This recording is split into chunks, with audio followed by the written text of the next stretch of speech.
wa bihi nasta'in ala umuri dunya waddin. Wassalatu wassalamu ala asyrafil anbiya'i wal mursalin wa ala alihi wa sahbihi ajma'in. Amma ba'd.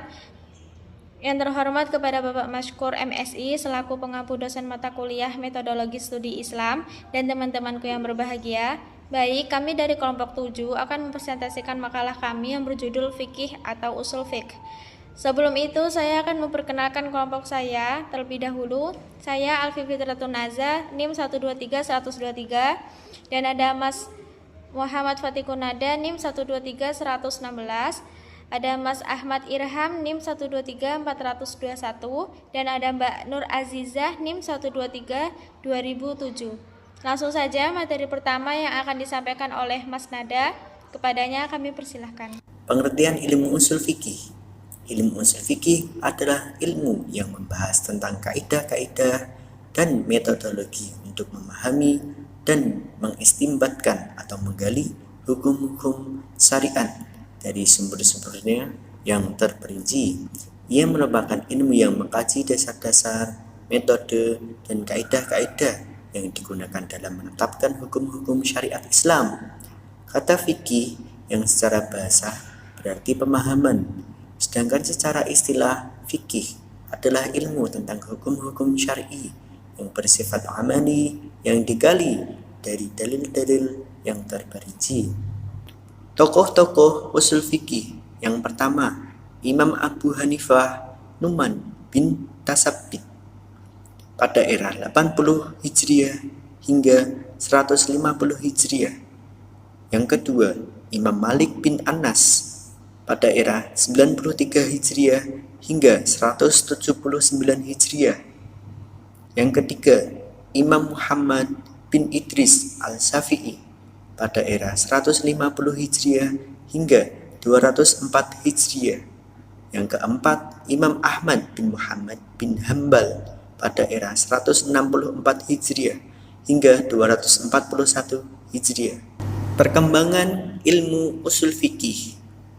Pada masa Rasulullah Shallallahu Alaihi Wasallam, beliau memberikan tuntunan dan contoh dalam menggali hukum dari Al-Quran dan Sunnah.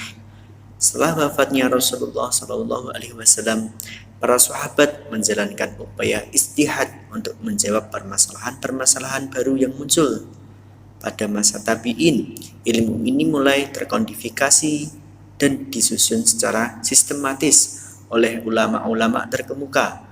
Mempelajari ilmu usul fikih sangat penting untuk memahami cara berijtihad dan menggali hukum-hukum syariat secara tepat dari sumber-sumbernya yang autentik.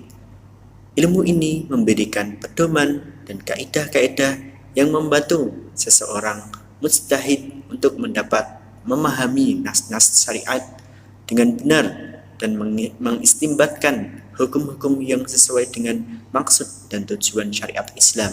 Tentang hubungan metodologi studi Islam dengan ilmu usul fikih.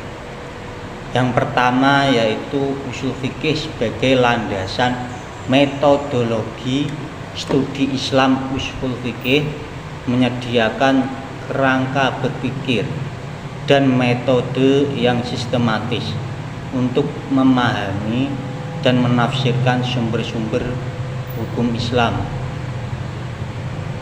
Al-Quran dan Al-Hadis.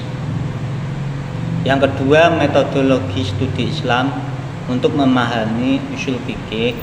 Metodologi studi Islam seperti sejarah, antropologi, dan sosiologi dapat membantu sarjana muslim memahami konteks historis dan sosial di mana ilmu usul fikih berkembang. Yang ketiga, integrasi metodologi kedua. Ilmu ini memiliki tujuan untuk memahami dan menerapkan ajaran Islam. Integrasi kedua ini memungkinkan sarjana muslim melakukan studi Islam yang komprehensif dan kontekstual. Sumber-sumber usul fikih, yang pertama Al-Quran, yang kedua As-Sunnah, yang ketiga Ijma', dan yang keempat Qiyas. Prinsip dasar ijtihad. konsep ijtihad. Ijtihad adalah upaya sungguh-sungguh yang dilakukan oleh seorang mujtahid atau ahli fikih untuk menggali dan menetapkan hukum syariat dengan merujuk kepada sumber-sumber hukum Islam. Berikut kaidah-kaidah usul fikih. Pertama ada al-yakin yuzail al-syak, keyakinan menghilangkan keraguan. Kedua ada al-taklif yuzail al-istibto'ah, kewajiban menghilangkan kesempurnaan. Yang ketiga ada al-ummatu ala wajihil khiyar illa an yasadda 'alaiha, umat Islam memiliki hak untuk memilih kecuali jika ada halangan. Yang keempat ada al-asyadu la yuqabbil al-yakin, saksi tidak dapat melawan keyakinan.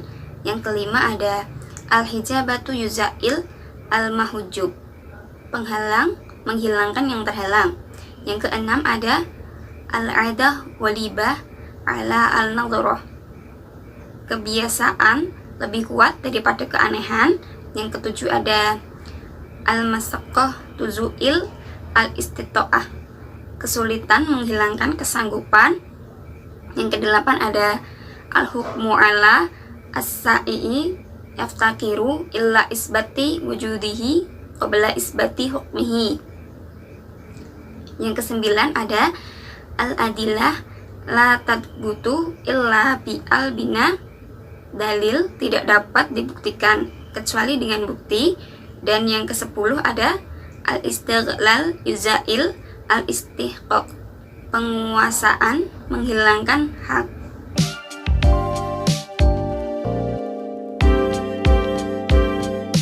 Manfaat dari mempelajari ilmu usul fikih diantaranya: 1. Usul fikih membantu memahami dalil-dalil syariat seperti Al-Quran dan Sunnah. 2. Mengembangkan kemampuan ijtihad. Mempelajari usul fikih membekali kita dengan pengetahuan dan keterampilan yang diperlakukan untuk melakukan ijtihad dan yang benar. 3. Dengan mempelajarinya, kita dapat mengembangkan pemahaman yang lebih komprehensif tentang agama Islam dan menjadi muslim yang lebih berwawasan luas. 4. Menyelesaikan perselisihan fikih. Hal ini membantu kita untuk memahami berbagai perspektif dan menemukan solusi yang sesuai dengan syariat. 5. Menjaga kemurnian agama. Usul fikih membantu kita untuk membedakan antara hukum Islam yang benar dan yang salah. Hal ini penting untuk menjaga kemurnian agama dan melindungi umat Islam dari kesesatan. Mempelajari ilmu usul fikih adalah hal yang sangat penting bagi umat Islam yang ingin memahami agama mereka dengan benar dan memperhatikannya dengan penuh keyakinan.